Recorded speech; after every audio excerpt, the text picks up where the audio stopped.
Assalamualaikum warahmatullahi wabarakatuh, sahabat-sahabat semua. Kita kali ini bersama Mas Rahmat Yudhistira. Profil sedikit tentang Mas Rahmat Yudhistira adalah seorang owner Sanggar Wayang. Bisa diceritakan sedikit, Mas? Oke, terima kasih. Nama saya Rahmat. Saya pemilik dari Sanggar Wayang Yudhistira, letaknya di lingkungan Cigotan, Kelurahan Pakutan. Kami berdiri sejak tahun 2011. Berawal dari sebuah hobi, kemudian kami berusaha membuat wayang kulit. Kemudian sampai saat ini kami juga melayani konsumen baik lokal juga dari bagian dari mancanegara.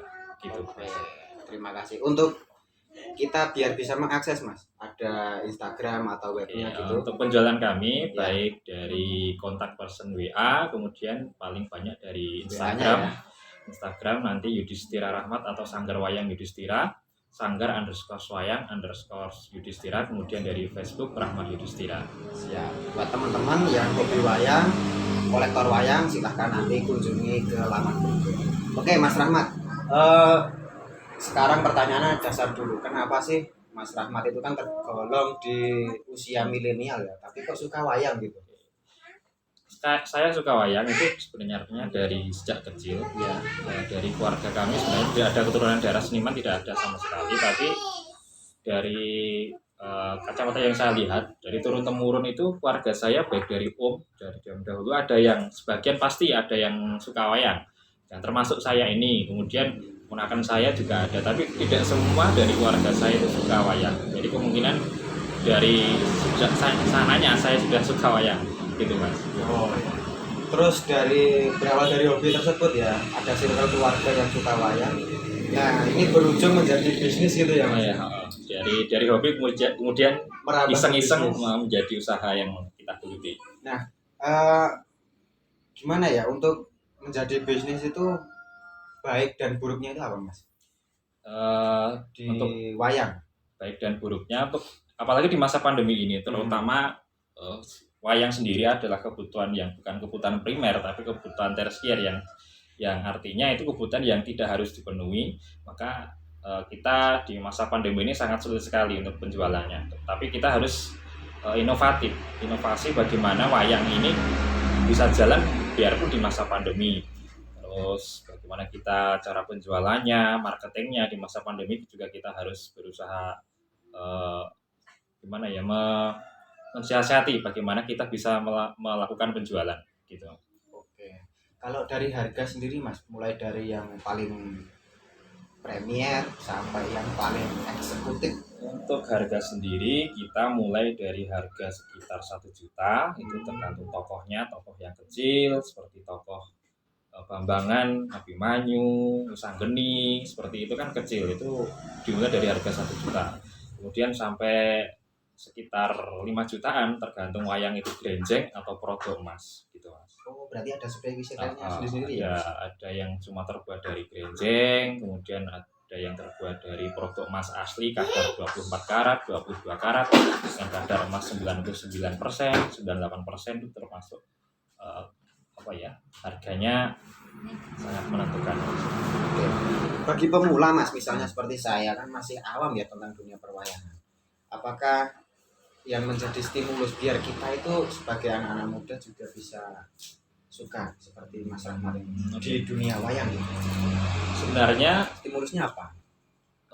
kaum milenial kemarin itu sudah sangat mulai tertarik dengan wayang ketika ada dalang yang sangat menarik bagi para kaum milenial, itu almarhum Ki Seno Nugroho. Dari situ sebenarnya saya lihat peminat wayang itu sudah mulai suka karena dari gaya beliau, pedalangan beliau, almarhum Ki Seno Nugroho itu sangat menarik sekali bagi para kaum milenial. Tapi setelah beliau meninggal agak redup kembali, terus kita belum menemukan figur kaum yang menarik kaum milenial seperti itu yang dari kacamata saya. Berarti bisa mengikuti selera anak muda gitu ya? Iya, Gitu. Oke, Mas Rahmat, tadi kita udah sedikit banyak tentang wayang. Bisa dipertontonkan, Mas, wayangnya, terus apa karakternya, pesan moralnya gitu, Mas.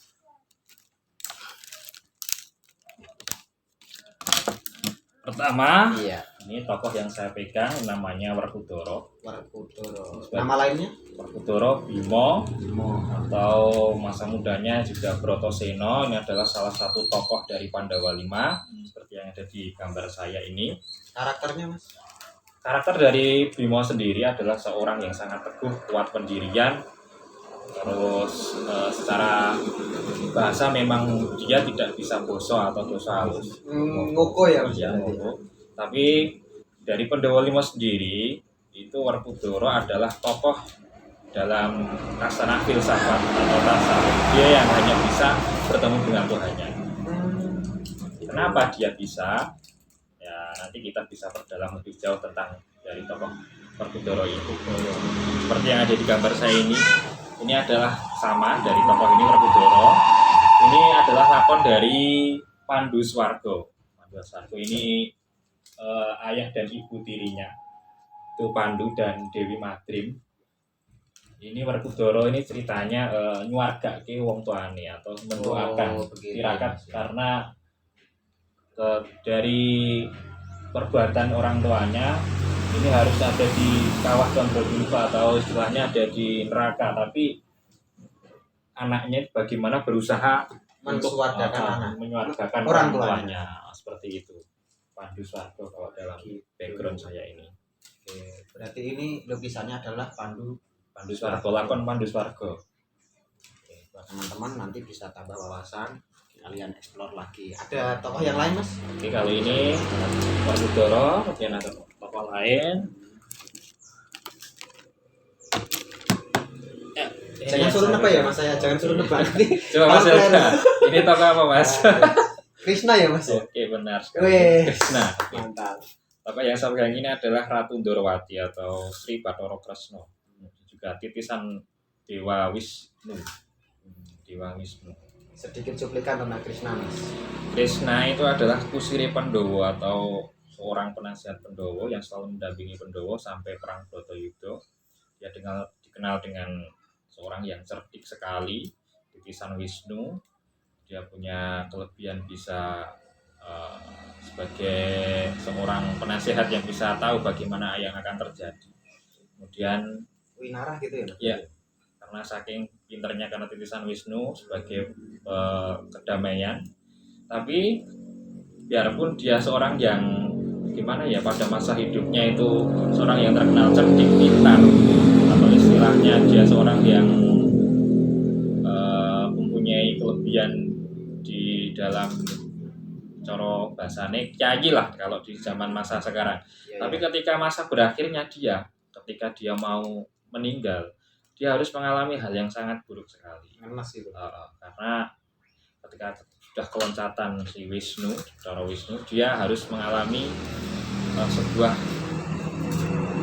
kegagalan. Artinya dia harus kehilangan anak-anaknya, harus kehilangan kerajaannya, sampai dia harus moksonya itu sangat susah Mas.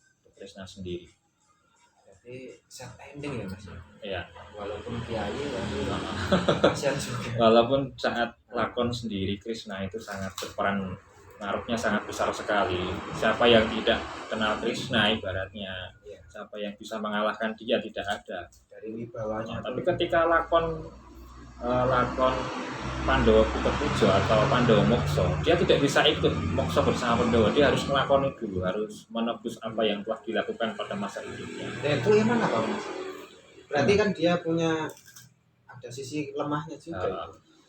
Karena apa ya? Kresna sendiri kan dia bisa sehebat itu karena ada lukisan Dewa Wisnu. Ketika masa mudanya ini nakalnya minta ampun. Ketika Narayana begal itu dia manggoleng gitu ya. Ketika masa mudanya ini Narayana begal itu sangat jadi maling. Ketika dia mau beristri dia laku buri, artinya mencuri, yang menculik lah ibaratnya, sampai dia harus melindungi anaknya yang berbuat salah ketika Sombo Juing, karena Sombo itu anaknya Krishna dan dia juga punya anak namanya Bimo Narakasura. Tapi juga karena dia harus berbuat seperti itu, Krishna harus membunuh anaknya sendiri. Oke. Itu sedikit cerita tentang Krishna ya, Krishna. Ada lagi Mas yang bisa Masih kita banyak, Mas. wah, harus kita tampilkan semua. Ini salah satu produk kami, tadi Werkudara sudah, Kresna ada lagi. Yang mirip saya ada nggak Mas? Aduh, Arjun. nggak bawa belung nih Mas. Oh nanti aja. Enggak. Ini siapa ya? Nah ini kakaknya Kresna atau Baladewa. Baladewa. Ini banyak yang idolakan ini. Nah, ini Baladewa. Biarpun tokohnya pada lakon itu sangat apa ya, jadi seorang yang sangat pemarah, tapi Baladewa ini kalau kita lihat perjalanan hidupnya itu sangat baik, karena ketika dia ingin mokso atau meninggal, pada waktu ingin meninggal dia sangat bisa seperti Pandhawa, bisa mokso itu bisa meninggal yang sangat sempurna dalam cerita pewayangan. Kemudian juga dia cuma punya istri satu, tidak seperti tokoh-tokoh yang lainnya. Lo kan namanya saya. Ya, Mas. Dia punya istri satu, Dewi Rawati. Artinya dia tidak punya yang lain seperti wayang-wayang yang lain, pasti itu istrinya lebih dari satu. Yang saya suka dari Baladewa. Kemudian setelah Bratayuda dia juga menjadi pendhita yang bernama Pendhita Curigonoto. Tapi di dalam Bratayuda dia tidak mempunyai peran, karena itu gimana ya, dalam ceritanya Kresna itu membohongi kakaknya, karena bohongnya juga harus seperti itu, karena Kresna menjadi gimana ya, skenario dari Bratayuda. Dia harus suruh bertapa di air terjun mana itu, kalau tahu apa Mas? Grojogan Sewu. Grojogan Sewu. Dia harus bertapa di Grojogan Sewu. Sampai dia tahu sendiri kenapa kok airnya berdarah. Oh berarti dia tahu kalau sudah Bratayuda, tapi dia sadar dibohongi oleh adiknya sendiri. Sampai ketika dia harus ke Bratayuda, akhir-akhir Bratayuda itu harus menangi perangnya si Werkudara tadi sama si Duryudana. Tapi dia membela si Duryudana. Itu cerita dari Mas Rahmat ini asik banget ya nyeritake wayang sampai sedetail itu. Cuma sedikit Mas, tapi sekarang sudah jarang lihat. Kategorinya masih anak muda, mantap lah. Masih ada kayaknya Mas. Oke, masih ada Tokoh satu lain. ada bawah. Nah ini. Nah kalau ini Gatotkaca Mas. Gatotkaca anak sering dari muncul di TV ini. anak dari Werkudara dan Dewi Arimbi. Dia terlihat ganteng, tapi sebenarnya dia waktu lahir itu berwujud bukan seperti ini, wujudnya buta, karena ibunya itu raseksi atau buta perempuan. Karena Werkudara itu mempunyai istri, dalam versi Solo mempunyai istri 3, itu dari Ulo, terus buta, kemudian urang. Jadi tidak berwujud manusia semua, tapi mempunyai wajah yang cantik karena didandani. Jadi biarpun seperti itu, melahirkan seorang kasatria atau pemuda-pemuda yang sangat berguna bagi negaranya. Satria berarti ya Mas? Iya Mas, ini Gatotkaca. Prestasinya apa Mas Gatotkaca? Gatotkaca ini di dalam pewayangan menjadi seorang senopati. Biarpun dalam cerita anak Pandhawa itu tidak ada yang hidup, tidak ada yang sama sekali yang hidup ya. Jadi yang utuh cuma Pandhawa 5, tapi anak-anaknya meninggal semua. Karena kalah apa ya, bukan kalah, Janaka waktu itu pernah ditanya seorang dewa permintaannya apa, salah sebut itu cuma Pandhawa aja yang hidup, tapi dia sampai lupa bahwa anak-anaknya tidak dimintakan karena diberi permintaan. Janaka apa njalukmu, njaluke cuma Pandhawa 5, enggak komplit permintaannya, lali anak-anaknya kok ora dijaluk, ora disuwun. Akhirnya anak-anak Pandhawa sebenarnya juga matinya itu mati yang sangat ksatria sekali, karena perang membela kebenaran. Gatotkaca harus mati di tangan Adipati Karna, pamannya sendiri. Itu juga karena perang Bratayuda sebenarnya itu nandur munduh Mas. Artinya apa? Semua perbuatan di masa hidup, semasa lakon itu diunduh saat perang Bratayuda. Nah, termasuk di Gatotkaca ini. Gatotkaca ini dia mati itu karena dulu pernah melakukan sebuah kesalahan. Pamannya Kalabedono itu mati di tangan Gatotkaca sendiri, tidak sengaja sebenarnya, tapi itu juga sebuah lakon bagi kita bahwa suatu kita nandur atau berbuat pasti juga akan mengunduh perbuatan kita sendiri. Mas Gatotkaca. Mantap sekali. Oke, dari cerita-cerita tersebut, nanti kalau pemirsa pengen lebih komplit bisa sowan ke Mas Rahmat. Kalau mau cerita satu malam suntuk saya yakin bisa, yakin. Bukan dalang Mas, bukan dalang, cuma suka saja Mas. Terus Mas Rahmat ini kan tadi tokoh-tokoh pewayangan sudah. Nah sekarang buat teman-teman yang mau membeli wayang atau ingin mendapatkan wayang dari Mas Rahmat, itu apakah harus sesuai dengan karakter orang tersebut atau enggak itu Mas? Misalnya saya pengen jadi Anoman itu, beli Anoman Mas. Oh, cita-citanya jadi Anoman. Enggak, misalnya. Oke, cita-citanya jadi Anoman. Gimana Mas? Oke. Harus menyesuaikan atau enggak? Enggak Mas, sesuai misalnya saya pengen wayang yang dikenal misalnya sama Borobudur, oke gaya Borobudur atau sesuai budgetnya Mas. Oh, itu malah lebih bener itu. Sesuai budgetnya saja. Misalnya saya punya uang 500.000 gimana Mas? Oke, boleh sesuai budget. Kita buatkan dari kulit sapi misalnya, atau karena kita buat wayang itu kalau ini kulit kerbau. Karena dari pembuatannya sendiri sudah sangat rumit detail. Jadi wayang itu kalau harga murah juga menyesuaikan. Misal kulitnya harus kebo, harganya tidak nyandak misalnya, ya wes tuku anggo kulit sapi nggak apa-apa, nggak masalah. Kalau buat koleksi gitu. Tapi harapannya juga menyesuaikan. Kalau gapitnya itu bahannya apa? Gapit ini bahannya dari sungu kerbau. Sungu kerbau. Tanduk kerbau. Tapi bisa variasi beda-beda ya, nggak harus itu ya? Ada yang pakai fiber Mas, lebih murah fiber. Kemudian ada yang pakai kayu juga bisa. Tapi kan rohnya kurang dapat itu Mas. Kalau misalnya. Iya Mas, tapi juga harganya sekarang sudah, kalau seperti ini seukuran Gatotkaca ini gapitnya sudah harganya 500 sampai 600 kalau yang Gapitnya seperti aja. gapit bule. Itu kalau gapit hitam, ini hitam masih murah. Tapi kalau untuk wayang ini kan prodomas. Iya, iya. Prodomas ini juga kalau dikasih gapit pirang juga kurang mewah, tidak sesuai. Ini gapit bule atau gapit dari sungu kerbau yang putih. Pertanyaan selanjutnya atau bisa jadi pertanyaan yang terakhir Mas Rahmat sebelum saya tutup. Ada nggak dalang yang menjadi inspirasi dari Mas Rahmat atau idolanya gitu?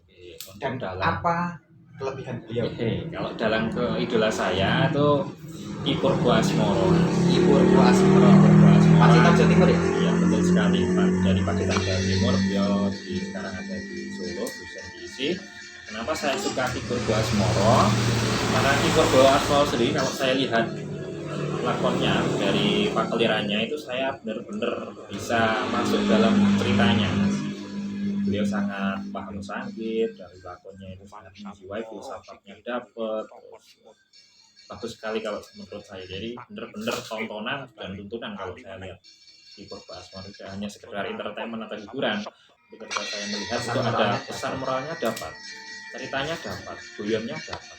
Jadi sesuai proporsional ketika lihat wayang tontonan dan tuntunan, tidak hanya hiburan terus, tidak seperti itu.